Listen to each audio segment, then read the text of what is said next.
agbára Ọlọ́run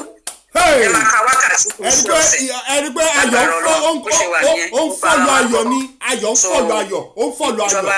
Nàìjíríà náà dẹ̀ máa gbọ́ ṣùgbọ́n tó bá fẹ́ ṣe àwò ọkùnrin la máa bí obìnrin la máa bí ká máa wò. bẹ́ẹ̀ni o. wọ́n sì mọ̀ pẹ́tọ̀ wa ni àwọn òde gbé ìjà wa. bẹ́ẹ̀ni. àwa fẹ́ reclaim nǹkan wa peacefully ni. bẹ́ẹ̀ni. bọ̀tọ́ bá ní ìjà wà ń bẹ̀ àlùkáyé máa rí. kájà gbé láti bẹ̀. ó ṣe kí sálàáfíà lẹ́wà báwo ni. bẹ́ẹ̀ni ma mo wà lórí program mi. ok ó yá tí mo kàn fẹ́ kẹ́ bá mi sọ fún àwọn èèyàn wípé mo máa announce date àti reclaim nǹkan tó jẹ́ tọmọ Yorùbá láṣẹ tí Ọlọ́run. ok ṣé ní ọjọ́ wo mo máa announce date. ní ọjọ́ wo ṣé lẹ́ni àbí lọ́jọ́ wo mọ́mì. ọ̀la ni máa announce ẹ̀ toró ní ètò tí mi ò kì í ṣe nǹkan tí mo kàn máa sọ ṣá torọ́ Ọlọ́run ló ń ṣe ètò yìí tó ọba aláṣeyọrí ni Ọlọ́run tó mo máa tó fún wọn ká bá reclaim nǹkan báyìí la máa ṣe nǹkan báyìí la máa ṣe bó ṣe wà nìyẹn wọ́n máa náà state àti reclaim ní gbogbo ọmọ Yorùbá rẹ́dù a máa reclaim ilé tó jẹ́ tiwa àti declare ìyẹn ò sí ní wọ́n pé àgbáyé ti mọ̀ ìjọba ìlú Nàìjíríà náà dẹ̀ mọ̀ wípé declaration has been done and it is legal ẹ̀tọ́ wa ní àtàgbáyé orílẹ̀-èdè àgbáyé wọ́n mọ ẹ̀tọ́ signatory ní Nàìjíríà sí nǹkan tá à ń sọ yìí kò mú ariwo wá kò dẹ̀ mú jà wá so mo máa pẹ̀lú àṣẹ tí Ọlọ́run náà bá tó ń gbé inú mi ni ó máa ṣe announcement ọmọ Yorùbá láti reclaim tó ń jẹ́ tiwa mo dẹ̀ máa sọ bá ṣe máa ṣe ọ̀nà tá a máa gbà so that's it ó ti tán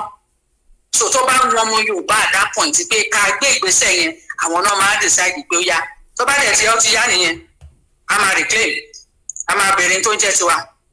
bó ṣe jẹ́ nìyẹn àgbáyé ti mọ̀ pé a máa bẹ̀rẹ̀ tó ń jẹ́ tiwa so kò sí wàhálà ìyanu ti ṣẹlẹ̀ so ẹ bá mi announce ẹ̀ lágbára Ọlọ́run mo máa ṣàlàyé ẹ̀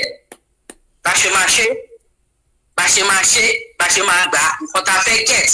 because a ní jáde. mọ́mì yes ma. ẹ jọ̀ọ́ mà ẹ má bínú sí owó àtọmọdé yín lẹ́nu o ẹ̀rọ tẹ́ ẹ bá wa sọ yìí ẹ padà bá wa sọ kí àwọn tó lè crop ẹ̀ kọ́ lè bá wa crop ẹ̀ ẹ má bínú mà. ok àwọn wọn ń gbọ́ mi nǹkan tí mi sọ. gbogbo àgbọ́láyé ń gbọ́ yín. Jesus oh my God ok ẹ jẹ́ kí n tún padà sọ ẹ má bínú o ẹ má bínú ọ̀rọ̀ orílẹ̀-èdè mi ló ń ká mi lára o àwọn èèyàn mi ló ń ká mi lára ẹ má bínú ẹjọ́. lórí program ni mo wà mo sọ mọ́mì mo sọ mo ní orí mo wà lórí program ṣé mo pé bínú tèmi ṣe rí. mo rò pé mi ì tiẹ̀ mi mọ́. wọ́n ń gbọ́ yín yékéyéké mo sọ pé kẹgbẹ́ náà wọ́n sọ ẹ ti wulẹ̀ páàsì ẹ̀ 1000 plus 1200 náà ń gbọ́ yín bá a ṣe ń sọ̀rọ̀ lọ́wọ́lọ́wọ́. ó dáa ẹ jẹ́ kí n repeat nǹkan tí mo sọ.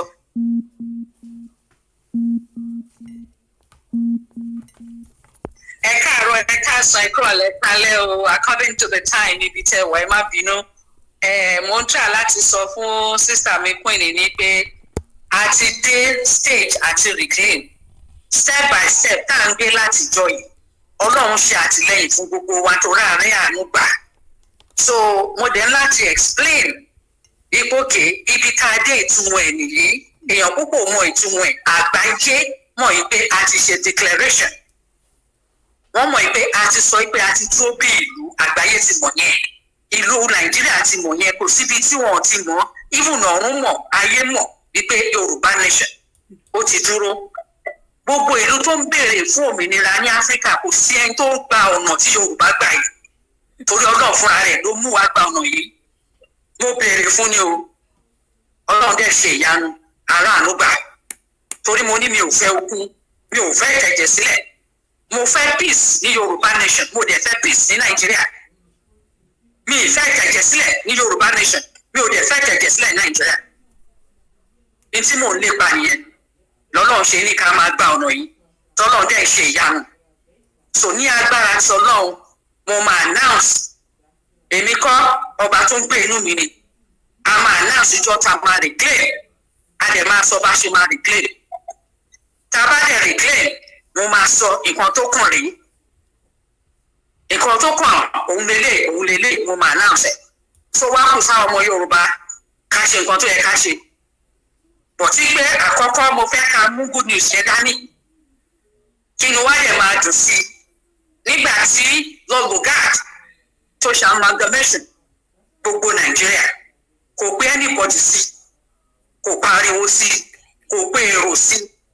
ó fúnra ara rẹ̀ nítorí nǹkan tó ń fẹ́ gain orílẹ̀-èdè ẹ̀ fẹ́ gain ó amalgamate Nàìjíríà pẹ̀lú document ó dẹ̀ gbé lọ fún loyalty wọn nígbà yẹn wípé òun rèé ó tán òun ló kó ẹrú over 100 years yẹn kò sẹ́ni tó challenge ẹ̀ wípé ìwọ nìkan ló sign ní yàrá ẹ̀ ló ti kọ́ inú ilé ẹ̀ ní Niger State ló ti ṣe ó gbé wá sẹ́kọ̀ọ́ ó gbé wá sí Kaduna ó gbé wá sí Calabar ó gbé wá sí Port Harcourt ó ṣe yẹn ó kàn dá sign ó dẹ̀ ló ti sọ gbogbo Nàìjíríà pọ̀ kò sẹ́ni tó challenge ẹ̀ o lẹ́yìn ìgbà tó ṣe amalgamation àìmọye lawyers tó ti dìde Nàìjíríà kò sẹ́ni tó gbé lẹ́jọ́ wọn ò béèrè lọ́wọ́ ẹ̀ lẹ́yìn ìgbà yẹn wọ́n gbé constitution oríṣiríṣi kan jáde tí ò favour ọmọ Yorùbá tí ò dáa fún gbogbo àpapọ̀ orílẹ̀-èdè tó wà Nàìjíríà kò sẹ́ni tó challenge wọn èèyàn mélòó ló kọ 999 constitution tẹ̀gbẹ́ náà wájì èèyàn mélòó ló kọ wọ́n pè ní sí ni wọ́n pè anybody sí ni wọ́n dẹ̀ ń lò lórí gbogbo everybody ta ló challenge ẹ̀ kàkà yẹn oníkàgùn di ẹrú ẹ̀ ni kò sí document lẹ́yìn amalgamation tó ya ìlú yìí Yorùbá ni ò bá ti kúrò fúnra rẹ̀ nígbà tí wọ́n sọ pé wọ́n fẹ́ fún Yorùbá ní independence táwọn bàbá rẹ̀ fi òkè kí gbogbo àjọ rìn pọ̀ ní tí wọ́n fi gbangba yẹn document independence is region wọ́n based on region ni so kò tí ì sí nǹkan kan tó ṣò wípé orílẹ̀-èdè táwọn sopọ̀ lọ́jọ́ sí ẹ ti dá dúró àbẹ̀rẹ̀ apá àbí nǹkan bẹ́ẹ̀ no kò sí there's no document kò sí documentation the only time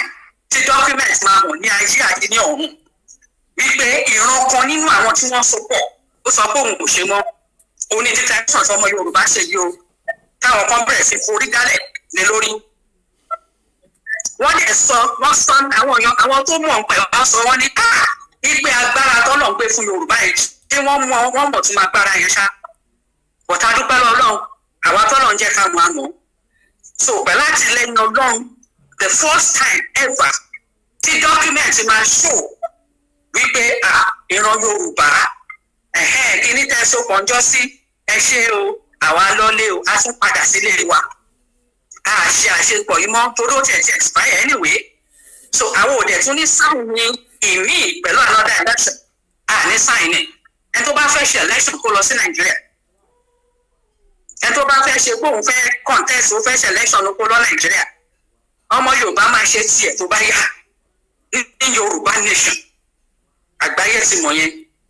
so bó ṣe wà ní alágbára Ọlọ́run a ti ṣe declaration ìyẹn dẹ̀ stand in heaven and on earth agbára Ọlọ́run ni kì í ṣe tèèyàn ó ju agbára èèyàn lọ ó ju tí èèyàn lè ṣe lọ èyí tó kù ní kárí claim documentation ló ń jẹ́ declaration o documentation ló ń jẹ́ amalgamation documentation ni òun ni ohun tí ó dẹ̀ yí àwọn àṣírí tó wà nínú declaration document yẹn kò tí ì yá òyàn tó bá yá màmá sọ fún àwọn Yorùbá tí Ọlọ́run fi ṣe àṣeyọrí ẹ̀ fún wa tí Ọlọ́run fi ṣe àṣeyọrí ẹ̀ fún wa ó kéré ó kò ṣáàtì rí ọjọ́ ti ṣe adúpẹ́ lọ́wọ́ Ọlọ́run ló ní gbogbogbò kò kí ń ṣe àwa Ọlọ́run ló ní a máa reclaim a máa ṣe reclamation mo lè máa announce pẹ̀lú Ọlọ́run tó ń gbénú mi ní kọ́ báyìí la ṣe máa ṣe báyìí la máa gbà ìjọba yìí la máa bọ́ta kò sí wàhálà ó sọ fún yín pé pẹ̀lú àtẹ̀yìn Ọlọ́run before the end of this year ni so a lè ti ṣe Ọlọ́run ti gbàkóso so a máa rí pé tó jẹ́ tiwa. ọdún yìí náà ni a máa rí pé bẹ́ẹ̀ mà a máa rí pé nǹkan tó jẹ́ tiwa gbogbo àgbáyé jẹ́ tiwa ó ti tán. Ọlọ́run ṣe òyà ṣe bàbá ṣe. Ọlọ́run ti ṣe yanu mà Ọlọ́run ti ṣe yanu fún gbogbo wa kò sí wàhálà a máa rí pé nǹkan tó jẹ́ tiwa a máa náà sọjọ́ kí gbogbo akúkú mọjọ́ yẹn so àfin bò declaration reason tá a ṣe fi ń bò nígbà tá a fẹ́ ṣe declaration láti ṣe ààbò fún olórí tó yẹ ká ṣe ààbò fún ni nítorí ẹ̀ ni ìfẹ́ la ṣe fi ń bò sáwọn ẹni àwọn tó fẹ́ pa ẹni àwọn máa fẹ́ pa èèyàn tó ẹ̀mí ò jẹ́ kankan lójú ẹ̀ tí wọ́n bí pẹ̀lú èèyàn tán. òun ṣe ṣe yí pé ká protect olórí yẹn if not ó ṣe nǹkan tá a máa fi bo kí ló lè tó bẹ̀ ọlọ́run ló ṣe é náà. ẹ tó bá gbọ́ kó pọ̀ olórí ó ti gbọ́ yé yín o. ó pọ̀ pẹ́tẹ́ fẹ́ lọ dúró dé lọ dúró síbẹ̀ káyé rí pòkè ilẹ̀ fẹ́ tọ́jà àwọn ò tọ́jà àwọn ní ogun ò ní jà wá ṣùgbọ́n a máa ti fẹ́ ìdára wa wọ́n ní pé ẹ̀ṣẹ̀ ní nǹkan ogun ni kí ló jẹ́ bẹ́ẹ̀ olórí ogun ni bàbá wa ajagun ṣẹ́gun ni tẹ́yìn bá rí ogun ọ̀rọ̀ yìí lè dúró ni ẹ̀jẹ̀ àgbàgbé yẹn ọlọ́run ló ṣe léèkì ṣe èèyàn àlọ́ ọlọ́run ló sọ wípé Yorùbá nation ti tẹ̀sẹ̀ 2022 yìí ni ẹ̀ tí ò bá tẹ́ lọ́rùn ni kó lọ kú ẹ̀ tí ò bá tẹ́ lọ́rùn kó lọ parun bó ṣe wà nìyẹn ẹ ṣe mà. Thank you ma. Sísá mi. Dúpẹ́ orúkọ yín náà tún ní orúkọ yín ló máa ń rò ní o. Orúkọ ìyá ló rò yá. Àfọ̀ onílẹ̀ dúpẹ́ lọ́wọ́ yín àmọ́ just like that. Bẹ́ẹ̀ni o. Ẹni ọdún ìnísẹ́. Bẹ́ẹ̀ni o sísá mi o. Gbogbo ọmọ Yorùbá nation. Oyè máa kíyà. Ẹ máa kí wọn. Mo kí oríire. Ẹ kí oríire o. A kú oríire o. Ọlọ́run ti ṣe o. Ọlọ́run ti ṣe o. Mo yí pọ̀ sí. Mo jùdí gbúrúgbúrúgbúrúgbúrú. Ṣé program lẹ ti fẹ́ ṣe ọ̀la ni àbúrò lẹ ti fẹ́ ṣe? Ẹ ṣe mà. Torí ọ̀la ni Friday. Olúwa Elédùmarè kò ní fi wá. Ẹ bá ti wò ó ẹ bá wá sí ètò. Má kàn ṣàlàyé mo ti announce lọ́dọ̀ yìí. Wọ́n kàn máa gbọ́ déètì yẹn mi ò yẹ pé mi ò lè sọ déètì nsìn but mo fẹ́ ṣe ìgbésẹ̀ wípé nǹkan báyìí ni ká ṣe nǹkan báyìí ni ká ṣe nǹkan báyìí ni ká ṣe. Tẹ́mi bá wá sọ yẹn gbogbo àwọn Yorùbá tọ́lọ̀ bá tún fún ní ìmọ̀ láti tún fi kún wípé àókè ẹjẹ́ ká ṣe báyìí òkè ẹjẹ́ àṣe bẹ́ẹ̀ ẹjẹ́ àṣe báyìí wọ́n sábà ti ṣe ètò wa ọmọlúwàbí ni peacefully la máa reclaim àwa máa reclaim peacefully but tí ìjọba Nàìjíríà bá wá ní òun wá fẹ́ gbé ọwọ́ ẹjẹ́ àtúndé ìgbà yẹn téèyàn bá lóyún tó bá bímọ ṣèbí tó bá bímọ náà máa mọ̀ bóyá ọkùnrin ló bí àbóbìnrin ló bí. ẹ jẹ́ ká reclaim now káwá mọ̀ nǹkan tíjọba Nàìjíríà fẹ́ ṣe kò nídìí ká máa rò wípé bóyá wọ́n máa ṣe báyìí bóyá wọ́n máa ṣe báyìí ẹ jẹ́ ká wo nǹkan tó fẹ́ ṣe. orílẹ̀-èdè wa la wà àwa la ní tọ́lọ̀ fún wa a dẹ̀ ti sọ fún àgbáyé gbogbo ayé dẹ̀ ti gbọ́ fún ìjọba àrígbọ́dẹ̀ mọ̀ the first time need any document ní àgbáyé tó máa show wípé amalgamation kò exist mọ́ lọ́dọ̀ tiwa àwọn òkè mọ́ à ń sọ dọ́kímẹ̀ntì ọlọ́run ṣe ó ti yọ ó ti wà ń tàn sí ayé ti mọ̀ bó ti bó ṣe jẹ́ nìyẹn ẹ tọ́ wá ní o. Ọlọ́run ṣe o Ọlọ́run ṣe. sọ lágbára Ọlọ́run à ń sọ déètì fún yìí kò jiná ṣebí ẹni tí mo sọ wáwàsí ní kẹ́ máa ka o wákàtí ní kẹ́ máa ka o pẹpẹtẹ o ìṣọ̀ṣẹ́ o ìṣọ̀ṣẹ́ o wákàtí ní ẹni èjì ẹ̀ta ẹ̀rin ó ń ṣe ọ̀sẹ̀ wákàtí ni everybody ready ẹ̀mọ̀ pé nígbà tá a ti ṣe declaration yẹn kẹ́sì wípé àti reclaim kíákíá náà ni reclamation is kíákíá agbára Ọlọ́run ẹ máa ka wákàtí kò sí ọ̀sẹ̀ ẹni pé ayọ̀ ó ń fọ̀lù ayọ̀ ni ayọ̀ ń fọ̀lù ayọ̀ ó ń fọ̀lù ayọ̀ ìjọba Nàìjíríà náà dẹ̀ máa gbọ́ ṣùgbọ́n tó bá fẹ́ ṣe káwo ọkùnrin la máa bí obìnrin la máa bí ká máa wò wọ́n sì mọ̀ pẹ́tọ̀ wa ni àwọn òde gbé ìjà wa àwa fẹ́ reclaim nǹkan wa peacefully ni bọ̀tọ́ bá ní ìjà wà ń bẹ̀ àgbáyé máa rí kájà gbé láti bẹ̀ bó ṣe wà nìyẹn.